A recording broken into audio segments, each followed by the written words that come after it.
Dari akidah ini lahir sistem demokrasi yang menjamin kebebasan atau liberalisme. Di antaranya kebebasan beragama. Ini tidak ada masalah. Sebabnya dalam Islam pun setiap orang bebas memeluk agama. Setiap orang tidak boleh dipaksa untuk memeluk agama Islam. Allah SWT berfirman dalam Quran surah Al-Baqarah ayat 256. A'udzubillahi minasyaitonirrajim. La ikraha fid din. Tidak ada paksaan dalam memasuki agama Islam. Masalahnya, dalam demokrasi, kebebasan beragama tak hanya dipahami sebagai kebebasan untuk memeluk agama tertentu.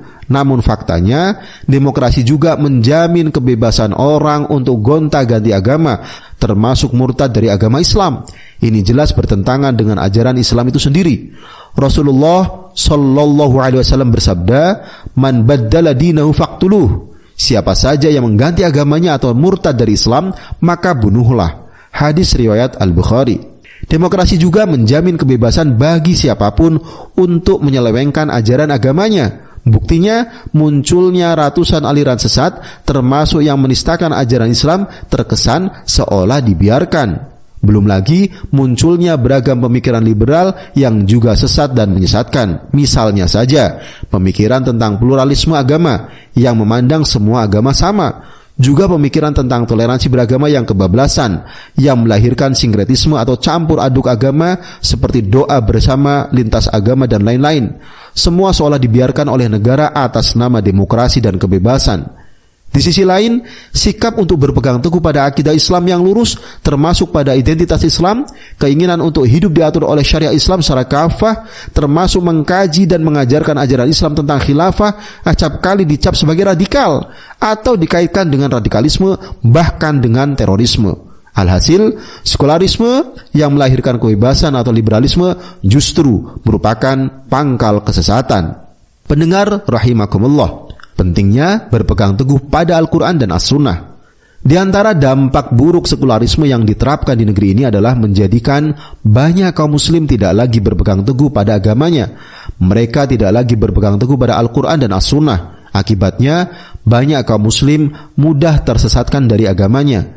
Padahal Rasulullah Shallallahu Alaihi Wasallam telah menegaskan saat berkhutbah pada Haji Wada, "Ya ayuhan nas, inni qad taraktu fikum ma ini atasumtum bihi falan tadillu abada, kitab Allah wa sunnata nabiyyih."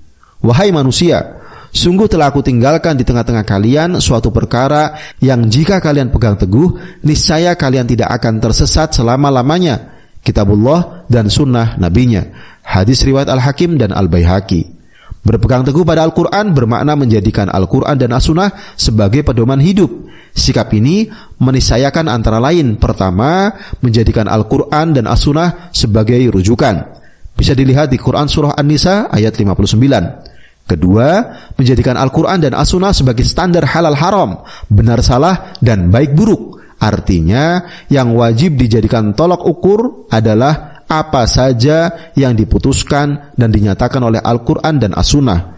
Bisa dilihat di Quran Surah Asy-Syura ayat 10. Ketiga, mengamalkan seluruh kandungan Al-Quran dan As-Sunnah dalam seluruh aspek kehidupan.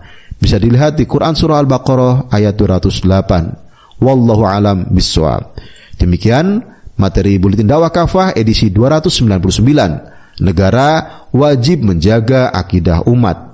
Terima kasih. Wassalamualaikum warahmatullahi wabarakatuh.